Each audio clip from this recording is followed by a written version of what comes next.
అందరికీ నమస్కారం అండి. నేను మీ Radhika. Welcome to Kummasani presents. అందరికీ భోగి, సంక్రాంతి, కనుమ శుభాకాంక్షలు. ఈరోజైతే కనుమలో మనకి నాన్ వెజ్ ఐటమ్స్ ఎక్కువగా చేస్తూ ఉంటారు. సో ఆ నాన్ వెజ్ ఐటమ్స్ని తక్కువ టైంలో చాలా సింపుల్గా, చాలా టేస్టీగా ఎలా తయారు చేసుకోవాలో చూపిస్తున్నాను. అరిటాకులో భోజనం పెట్టండి, చాలా తృప్తిగా తింటారు. ముందుగా స్వీట్ని వడ్డించండి. నేనైతే ఇక్కడ చేపల పులుసుని తయారు చేశాను.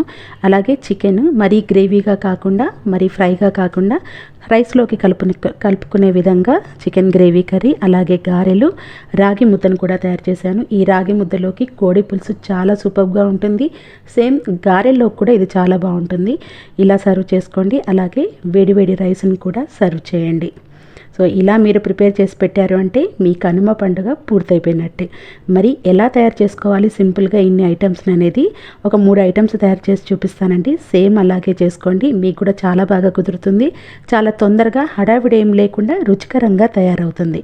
మరి ఎలా తయారు చేసేసుకోవాలో చూద్దామా. ముందుగా ఇక్కడ నాటుకోడిని తీసుకోవాలి. బట్ నాకైతే దొరకలేదు కాబట్టి లేయర్ కోడిని అయితే యూజ్ చేస్తున్నాను. లేయర్ కోడి, నాటుకోడి రెండు కూడా పులుసులు చేస్తే ఒకటే రకమైనటువంటి టేస్ట్తో ఉంటాయి. ఈ లేయర్ కోడిలో కూడా పెద్దగా కండ ఉండదు, బోన్ ఎక్కువగా ఉంటుంది. సో దీంట్లోనే ఎగ్స్ కూడా వచ్చాయి, చూసారు కదా. ఇవి ఇష్టం ఉన్న వాళ్ళు కూరలో యాడ్ చేసుకోవచ్చు, లేకపోతే తీసేసేయండి. ముందుగా రాళ్ల ఉప్పు, పసుపును వేసి తెచ్చుకున్నటువంటి చికెన్ని గిన్నెలోకి వేసేసుకొని వాటర్ పోసుకొని ఒక అరగంట వరకు నానబెట్టండి. అప్పుడు పూర్తిగా క్లీన్ అవుతుంది. ఇదే ప్రాసెస్లో మీరు నాటుకోడి దొరికితే తప్పకుండా ఇలాగే చేసుకోండి, టేస్ట్ కూడా ఇలాగే వస్తుంది. ముందుగా స్టవ్ మీద కుక్కర్ పెట్టండి. కుక్కర్ వేడైన తర్వాత 2 నుంచి 3 గరిటెల వరకు ఆయిల్ని వేసుకోండి. ఆయిల్ కూడా తక్కువగానే పడుతుంది. ఆయిల్ హీట్ అయిన తర్వాత సన్నగా కట్ చేసుకున్న ఉల్లిపాయ, 5-6 పచ్చిమిరపకాయలని నిలువుగా కట్ చేసుకొని వాటిని కూడా కుక్కర్లోకి వేసేసుకోండి.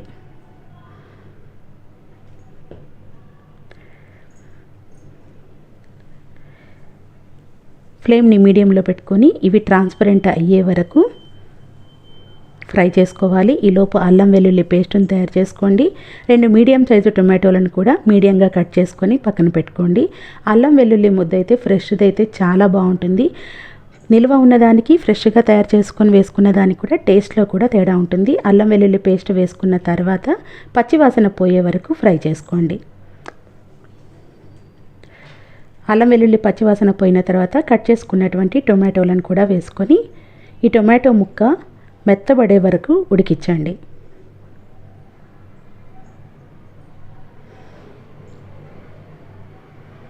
టమాటో ముక్క మెత్తబడుతున్నప్పుడు కాస్తంత పసుపును కూడా వేసుకొని, కర్రీలో కంటే కూడా కొంచెం ఎక్కువ పసుపును యూజ్ చేయండి. తర్వాత ఒకసారి మొత్తం కలిపేసుకొని ముక్క మెత్తబడిన తర్వాత దీంట్లోకి మనం శుభ్రపరచుకున్నటువంటి చికెన్ ముక్కల్ని వేసుకోవాలి.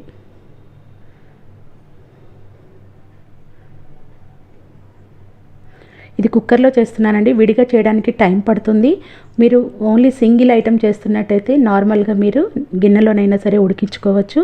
తొందరగా అయిపోవాలంటే మాత్రం కుక్కర్ని యూజ్ చేయండి. ఎగ్స్ని మాత్రం ఇప్పుడే వేయొద్దు. ముందుగా పీసెస్ని వేసేసుకొని ఒకసారి బాగా కలిపేసుకోండి.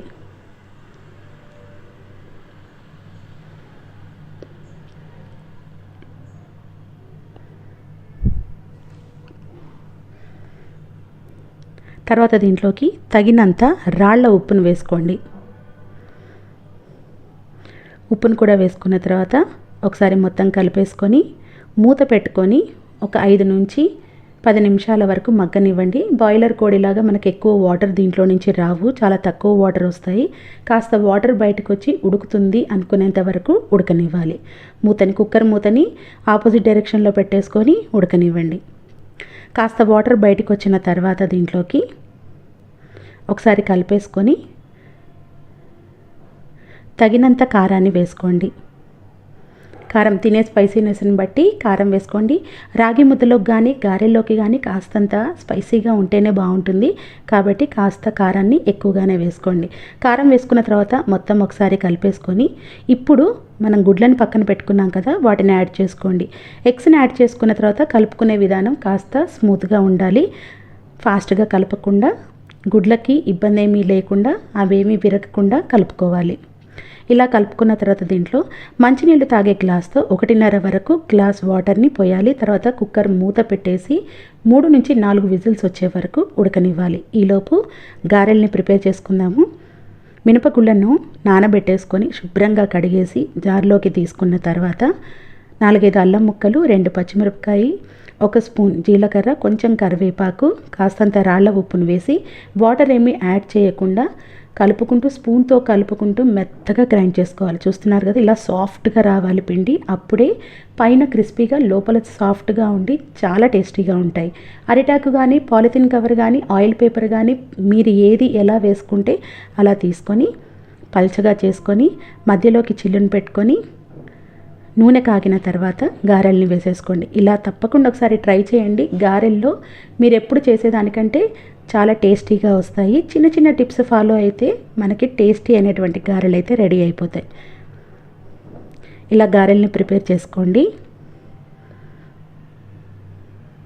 స్పెషల్గా కనుమ రోజైతే గారెలు, ఇలా నాటుకోడి పులుసు, రాగి ముద్ద తప్పకుండా సర్వ్ చేస్తారు. మీరు ఎప్పుడైనా రాగి ముద్దను ట్రై చేయకపోతే తప్పకుండా ఈ కనుమకైతే ట్రై చేయండి. చాలా సింపుల్గా చేసేసుకోవచ్చు. రెండింటి కాంబినేషన్ చాలా చాలా బాగుంటుంది. మంచి గోల్డెన్ కలర్ వచ్చే వరకు గారెల్ని ఫ్రై చేసేసుకొని తీసేసుకోండి. అంతేనండి, సింపుల్గా గారెలు కూడా రెడీ అయిపోయాయి. ఈలోపు మనకైతే లేయర్ కోడి పులుసు అయితే ఉడికిపోయింది. కుక్కర్ మూత తీసేసి ఆవిరంతా పోయే వరకు వెయిట్ చేసి కుక్కర్ మూత తీసేసి ఇప్పుడు మళ్ళీ స్టవ్ వెలిగించి 1 స్పూన్ ధనియాల powder, 1 spoon chicken masala, 3/4 spoon garam masala వేసుకొని కలుపుకోండి. ఇప్పుడు కూడా గుడ్డు ఉడికి ఉంటుంది కాబట్టి చిదిమిపోకుండా ఇలా పక్కపక్కగా కలుపుకుంటూ ఉండండి. ఇవన్నీ వేసుకున్న తర్వాత పులుసు చూసారు కదా, ఈ మాత్రం కంపల్సరీగా ఉండాలి. మరి దగ్గరగా వచ్చే వరకు ఉడకనివ్వకండి. ఈ మాత్రం పులుసుని కంపల్సరీగా ఉంచుకోండి. మసాలాలు వేసుకున్న తర్వాత ఒక 2 నుంచి 4 నిమిషాల వరకు ఉడికించి ఫైనల్గా కొత్తిమీరని చల్లేసుకున్నారు అని అంటే కోడి పులుసు అయితే రెడీ అయిపోతుంది. లేయర్తోనైనా లేకపోతే మీరు బాయిలర్తోనైనా, లేదు అని అంటే నాటుకోడితోనైనా సరే ఏ ప్రాసెస్లో చేసుకోండి. సింపుల్గా ఎక్స్ట్రా మసాలాలు ఏమీ అవసరం లేకుండా సూపర్గా కుదురుతుంది. ఇప్పుడు ఫైనల్గా రాగి ముద్దను చేసుకుందాము. అన్నిటికంటే చివరిగా రాగి ముద్దను చేసుకోండి. వేడివేడిగా బాగుంటుంది. చల్లారిపోతే కాస్త గట్టిపడుతుంది కాబట్టి వేడివేడిగా చేసుకోండి. 1 గ్లాస్ బియ్యానికి 3.5 గ్లాసుల వాటర్ని వేసుకోండి. వీలుంటే ఒక 1/2 గ్లాస్ ఎక్కువగానే వేసుకోండి. మీరు రైస్ వండుకుంటారు కాబట్టి రెగ్యులర్గా కాస్త చూసి ఎక్కువ వేసేసుకోండి. తర్వాత తగినంత ఉప్పును వేసేసి కుక్కర్ మూత పెట్టేసి 3 నుంచి 4 విజిల్స్ వచ్చే వరకు ఉడకనివ్వండి. తర్వాత ఆవిరంతా పోయిన తర్వాత కుక్కర్ మూతను తీసేసి ఒకసారి చూడండి. పప్పు గుత్తిని తీసుకొని ఒకసారి మెదపండి. స్టవ్ వెలిగించేసి పప్పు గుత్తిని తీసుకొని ఒకసారి మెదుపుకోండి. మరి కాస్త వాటర్ ఉంటాయి. ఒకవేళ మీకు వాటర్ తక్కువగా అనిపిస్తే పక్కన పొయ్యి మీద ఒక చిన్న గ్లాస్ వాటర్ని అయితే వేడి చేసుకోండి. అవసరం పడితే యూస్ చేసుకోవచ్చు. అదే మీకు రైస్ ఉడికేదాన్ని బట్టి మీ రైస్కి ఎంత వాటర్ కొన్ని రైస్కి ఎక్కువ పడుతుంది, తక్కువ పడుతుంది కదా, ఆ విధానంలో మీరు అడ్జస్ట్ చేసుకోండి. 1 గ్లాస్ బియ్యానికి 1 గ్లాస్ రాగి పిండిని తీసుకొని చక్కగా ఈ పిండినంతా కూడా రైస్లోకి బాగా కలిసేటట్టుగా కలుపుకోండి. అచ్చం రాగి పిండితో కూడా చేస్తారు, బట్ ఇలా చేసుకుంటే టేస్ట్ అయితే చాలా బాగుంటుంది. తప్పకుండా ఒకసారి అయితే ట్రై చేయండి. మీకు ఒకవేళ గట్టిగా అనిపిస్తే ఒక 1/2 గ్లాస్ వరకు హాట్ వాటర్ని యాడ్ చేసుకోండి. లేదా గ్లాస్ పడితే గ్లాస్ వాటర్నైనా హాట్ వాటర్ని యాడ్ చేసుకోండి. కూల్ వాటర్ని యాడ్ చేసుకోకండి. ఈ మధ్యలో దీంట్లో 2 స్పూన్ల వరకు నెయ్యిని వేసుకోండి. నార్మల్గా వెజ్ కర్రీస్ తోటి పులుసులతో తినేటట్టయితే నెయ్యిని ఇంకా యాడ్ చేసుకోవచ్చు. ఫ్లేవర్ చాలా బాగుంటుంది. బట్ మనం నాన్ వెజ్తో తింటున్నాం కాబట్టి నేను కాస్త నెయ్యిని తగ్గిస్తున్నాను. నేనైతే ఒక 1/2 గ్లాస్ వేడి నీళ్ళని పోసుకొని ఒకసారి తిప్పేస్తున్నాను. దాదాపు అయిపోయింది. ఒక 2 నిమిషాలు మూత పెట్టారు అని అంటే అది మగ్గుతుంది. కలిపేసుకున్న తర్వాత ఒక 2 నిమిషాలు మూత పెట్టుకోండి. పప్పు గుత్తుకున్నదంతా తీసేసేయండి. తర్వాత దీన్ని ప్లేట్లోకి తీసుకొని మనకు కావలసినంత సైజులో ముద్దను చేసేసుకోండి. చాలా సింపుల్గా కాలుతుంటే కాస్త తడి చేసుకోండి. అంతే సింపుల్గా మీ కనుమ భోజనాన్ని రెడీ చేసుకోండి. Thank you for watching.